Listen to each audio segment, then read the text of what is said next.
Hey, ¿qué tal? ¿Cómo están? Muy bienvenidos. Mi nombre es Alfredo Levín y esto es Memento, Historia de Monumentos, segunda temporada. Hoy día los invito nuevamente a acompañarme en esta travesía que es adentrarnos en los monumentos y en sus historias. Y en este capítulo visitaremos nada menos que la historia del Congreso Nacional, como se le conoce, más bien el ex Congreso, que sería el Congreso Nacional en Santiago como el hito arquitectónico más importante de la era republicana en Chile y que deslumbra por la monumentalidad de su belleza y majestuosidad. Es uno de los más representativos símbolos de la vida democrática en el país, por cierto, porque fue sede del Congreso hasta el 11 de septiembre de 1973. Es aquí, justo a la entrada del Congreso Nacional, en donde les doy la bienvenida y les pido que me acompañen, porque esto es arquitectura, es diseño, es historia y sobre todo patrimonio. Bienvenidos a Memento, Congreso Nacional, Santiago.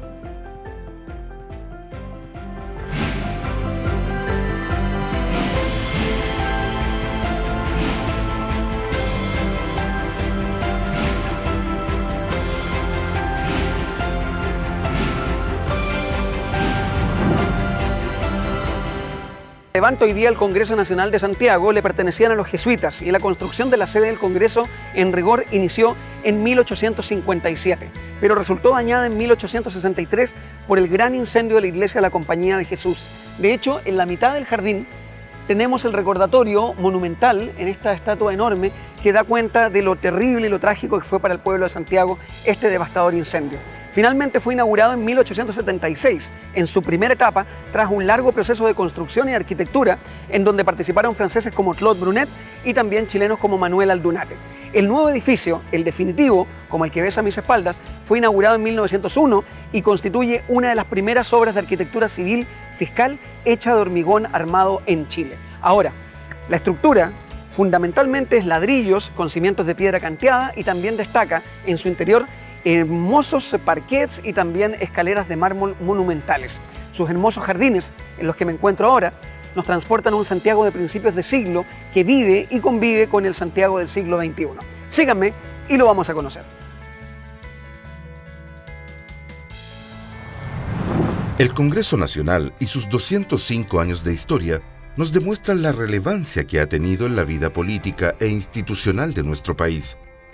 Fue la sede que albergó las dos cámaras del Congreso Nacional desde 1876 hasta 1973. Ubicado en Santiago de Chile, fue declarado monumento histórico desde 1976. Este lugar es una verdadera maravilla arquitectónica y una de las construcciones más bellas de Santiago.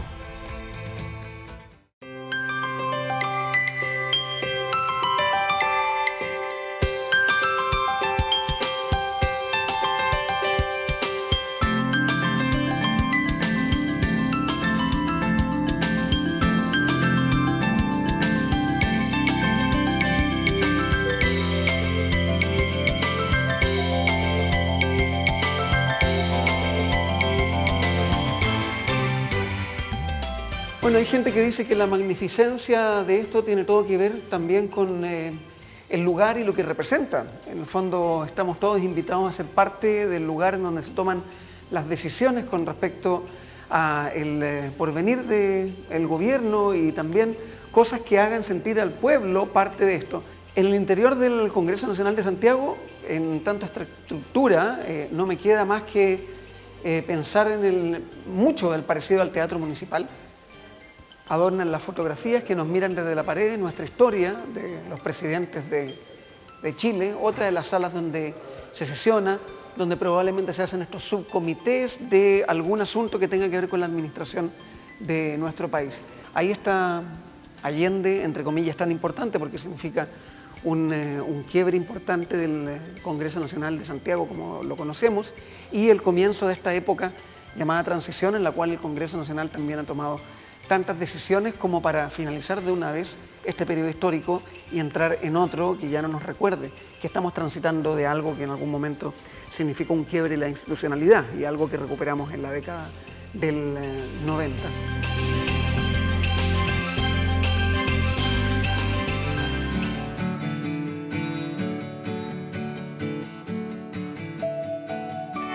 El edificio del Congreso Nacional en Santiago es una de las más importantes edificaciones públicas construidas en la segunda mitad del siglo XIX en Chile.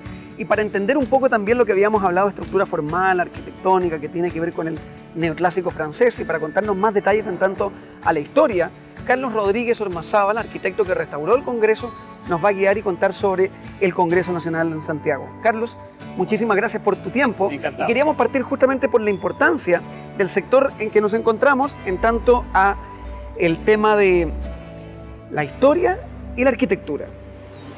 Muy bien.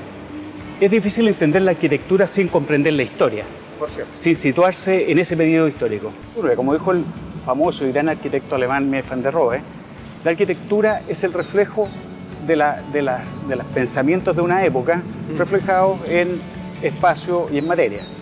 Y de esa forma y por esta razón, los racionalistas abandonan los recargos, las perspectivas falsas, las ópticas falsas y los oropeles, y optan por rescatar lo clásico.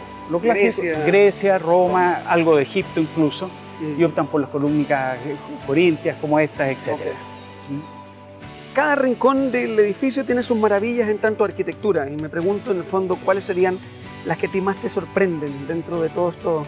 La que a mí más me gusta es el acceso a la biblioteca del Congreso Nacional, que al mismo tiempo es el acceso a las tribunas del público, tanto el Senado como la Cámara. ¿Y por qué te gusta? Me gusta mucho porque allí es el único sector en la Cámara de Diputados donde están los mejores mármoles, las más bellas decoraciones, los más bellos vitrós. Es una escala magnífica, probablemente una de las más lindas de Latinoamérica. Y sin embargo eso está puesto a servicio de dos ideas. Uno, el mandante, que son los ciudadanos, que es por donde ellos acceden al Congreso Nacional, Claro. a ver las sesiones en que los parlamentarios deliberan. Y por otro, la proximidad que está la biblioteca del Congreso Nacional como el entendido racionalista que la información y la ilustración son claves para el ejercicio del mandato. Otro, aparte de las campanas que ya vamos a ver juntos, es otro homenaje, pero que también tiene una cierta historia del lugar en donde está enclavada esta estatua, este monumento que conmemora lo de las muertes de miles de personas en el incendio de la Compañía de Jesús. Originalmente, a raíz del incendio, en este lugar, que era el lugar donde estaba el altar principal de la iglesia de la Compañía, por colecta popular se hizo un primer monumento, que sin embargo pronto fue cuestionado por algunos feligreses, puesto que estimaban que los querubines que estaban abajo y que la imagen femenina que estaba arriba no representaban fielmente los valores de la iglesia en ese minuto, el recogimiento, la pena, etc., sino que más bien algunos gestos que fueron considerados más bien paganos. A raíz de lo cual se encargó una segunda escultura. La primera fue trasladada al cementerio nacional, al cementerio general. En este se mantuvo la parte de la base y los querubines que están allí, los querubines de bronce. Y todo lo que está arriba, los ángeles y la Virgen de la Purísima, se hicieron nuevamente por esa razón. Es por eso que en el cementerio general también tenemos este homenaje a... Exacto, y acuérdate que allí se hicieron la tumba donde se enterraron la tumba común, donde se enterraron estos 2.000 muertos. Claro que sí. Bueno, las campanas no deja de ser... son enormes y son parte de lo que estaba ahí en este mismo lugar. En la iglesia de la Compañía. En la iglesia de la Compañía habían 3 campanas, las cuales después del incendio fueron vendidas a una fundición en Swansea, fueron estimadas valiosas y fueron donadas a una iglesia anglicana de la zona. La cual, a raíz del terremoto del 2010 y con motivo del cumplimiento del bicentenario de nuestro país, decidió reintegrarlas. Perfecto. ¿Ya? Y fueron montadas provisoriamente ahí. Y a todo esto, todas estas lamparerías que tienen, esto está hecho... Son 14 piezas de escultura. 14. Más la fuente. Estos pobres angelitos y estos querubines que marchan sobre delfines están prácticamente destruidos. Entonces se hizo un trabajo general de reparación de las bancas, etcétera, que está a muy mal traer. Claro. Muy buen trabajo. Quedan más que invitados para chequear el Congreso Nacional en Santiago, con obviamente las puertas abiertas también para la gente más allá de los días del patrimonio, de alguna forma se hace cargo de la historia viva de nuestra nación. El Congreso Nacional en Santiago en Memento. La impresión del foyer, de lo que en el Teatro Municipal nos referíamos, que estamos en lugares que son como transiciones para entrar nuevamente a estas grandes cámaras. Ahí está la primera escuadra nacional, la ley o la virtud y estas cosas que rodean a este simbólico cuadro de la primera escuadra nacional.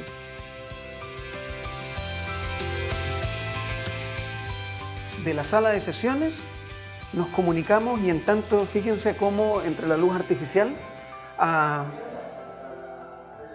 la luz natural, y esto sería un poco el foyer para entrar y empaparse de lo magnífico que el Congreso Nacional de alguna forma quiere transmitir y de alguna forma investirnos a nosotros como partícipes de este lugar.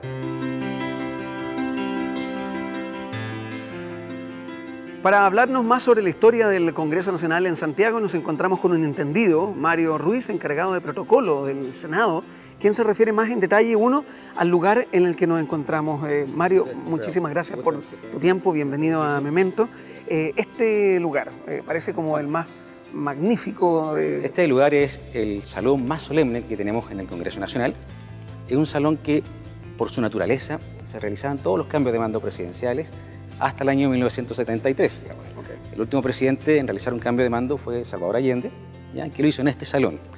Si usted fija, en la configuración del salón hay un marcado estilo inglés. Es como si hubiéramos el Parlamento inglés acá, digamos. Entonces en esto hay una connotación muy simbólica que tiene que ver con la confrontación en términos simbólicos de los poderes del Estado. Hay una supervigilancia de los poderes del Estado. Entonces a ese lado se ubican todas las autoridades de gobierno y acá a mi lado izquierdo todas las autoridades parlamentarias, ¿cierto? Tanto diputados como senadores. Ahora hay una unificación en los interiores del Congreso Nacional de Santiago, en tanto arquitectura, lucen relativamente parecidos independiente de las dimensiones de cada uno de los salones. Es que, claro, piensa tú que este congreso, que fue planificado por ahí por el 58, ¿cierto? Brunet, el arquitecto original, lo diseñó pensando en un estilo neoclásico francés. Okay. ¿Bien? Entonces, tú vas a ver ciertos elementos o determinados elementos arquitectónicos que aluden mucho a la cultura griega y romana. A partir de esa lógica se diseñó estructuralmente por dentro del edificio con accesos, ¿cierto?, que permitieran el contacto entre las diferentes cámaras. Entonces, desde esa perspectiva, el Congreso por dentro está totalmente unido. Okay. En ese sentido se parece un poco al Teatro Municipal, quizás bastante. En ese sentido se parece mucho, sí, mucho al Teatro Municipal, digamos. Entonces, este salón, que se llamaba Salón de Honor, digamos, fue inaugurado, digamos, recién en el año 1876. Pero aunque tú no lo creas, no era estéticamente igual que este salón. Porque como ya te habrán contado seguramente, este edificio sufrió un incendio, ya que obligó, digamos, a modificar y reestructurar su arquitectura. Ok. Ahora, esto de los techos, estos tragaluces, estas linternas, están en todas partes. Dan un poco esa luz natural. Fíjate que acá lo hemos comentado mucho, digamos, en términos de historia. Este edificio de Santiago, y el Congreso en particular, tiene varios tragaluces, ¿cierto? Y también eso alude a un sistema, a una idea simbólica, ¿bien? Que está muy relacionada con la masonería. Okay. Bien, en este edificio hay muchos elementos masones distribuidos en diferentes lugares. Okay. Entonces uno de ellos, digamos, tiene esa connotación, que es que por ahí, digamos, de donde entra la luz, que finalmente cómo ilumina el proceso, el análisis legislativo. Subercaseaux, 1913, el descubrimiento de Chile. Este debe ser uno de los cuadros más conocidos de los libros de historia de nuestro país. De nuestro país, por cierto. Fíjate que ese cuadro, en el antiguo Congreso, el que se quemó en 1895, no estaba. Okay. ¿Sí? Después del incendio, en el rediseño, se pensó en un espacio, digamos, que albergara un cuadro que tuviera una connotación importante para el país. Okay. Y es así que se le encargó al primer benedictino en Chile, Fray Pedro Subercaseaux, que pintara ese cuadro, ¿cierto? Y lo hizo en 1914. Y de esa época como que está en este lugar y en Galana, digamos, le da un toque de solemnidad a nuestro país. Claro, sobre todo siendo este el salón, entre comillas, principal. El salón principal y que representa en el sentido de la democracia en nuestro país, en el sentido de la soberanía. Ahora, ese cuadro de alguna manera como que nos recuerda que siempre es importante estar analizando lo que sucede en el país, ¿me entiendes? Es como la lógica de ese cuadro. Ahora, versus también la popularidad del otro cuadro de la Expedición Libertadora, el Zarpe. El Zarpe, que es ¿Eso se encuentra? Ese se encuentra en el hemiciclo de la Cámara de Diputados y corresponde a la primera escuadra nacional. ¿Ya? Ese cuadro, que es muy hermoso, que fue pintado por Sommerkel, ¿ya? Le da un toque importante a la Cámara de Diputados, en el sentido de que ahí hay muchas decisiones políticas, ¿ya? Hay muchas cosas que están en juego en esa Cámara y por tanto ese cuadro como que de alguna manera demuestra el espíritu que se le otorga a la Cámara. Y si tú te fijas en la correlación tecnosimbólico, uno se da cuenta que la Cámara de Diputados es generalmente una Cámara más política que el Senado, que es donde se inician, digamos, los procesos de formación de la ley, y el Senado es como la parte donde van finalmente a madurar esos procesos. Entonces siempre hay una relación lógica en este sentido, de que el Senado, que viene de CENET, que viene de anciano, es el espacio donde maduran, donde se piensa, donde se razona, con un sentido mucho más país, un sentido mucho más de tranquilidad y análisis social, digamos. Si tú te fijas, saliendo de este salón de honor, te das cuenta que efectivamente es una especie de cruz. Y aquí encontramos los pasillos principales que nos conducen tanto a la presidencia del Senado, ¿cierto?, como a la sala de sesiones, que era, o el hemiciclo, que era el lugar donde los parlamentarios, los senadores en particular, discutían los proyectos de ley. Perfecto. ¿Ya? Y esta Cámara del Senado es una Cámara que tiene mucha historia para nuestro país, que corresponde también con una de las fechas tal vez más emblemáticas del Congreso, que es el parlamentarismo. ¿Ya? Que para algunos historiadores es de dulce y de gras, digamos. Algunos señalan que efectivamente es la época más importante del Parlamento, pero para otros también indican que es la época en que el Parlamento también usó mayormente sus atribuciones, digamos, en el sentido de dificultarle la tarea al presidente de la República, por cierto. Claro que sí. Te queremos agradecer por la información tan clara y por esta guía turística. Nosotros vamos a seguir mostrando en pequeños detalles y viñetas lo que es esto, que al final de cuentas es tan simbólico y que va a ser cuenta también de Memento, Historia de Monumentos en esta segunda temporada. Interpretar la arquitectura también como historia, y una historia que, por cierto, está viva. Muchas gracias, Mario. Y con otro monumental frontis del Congreso Nacional en Santiago a mis espaldas, vamos despidiendo esta edición de Memento, Historia de Monumentos. Desde el año 2005 a la fecha, este Congreso Pleno, tanto en Santiago como en Valparaíso, se han hecho responsables de aprobar 58 reformas constitucionales, cuyo objetivo es dar un cierre definitivo al periodo conocido como la transición, luego del régimen militar. Entre las principales reformas se destacan la eliminación de los senadores designados y vitalicios, la reducción del periodo presidencial de 6 a 4 años sin reelección inmediata y el aumento de las facultades fiscalizadoras de la Cámara de Diputados, entre otras.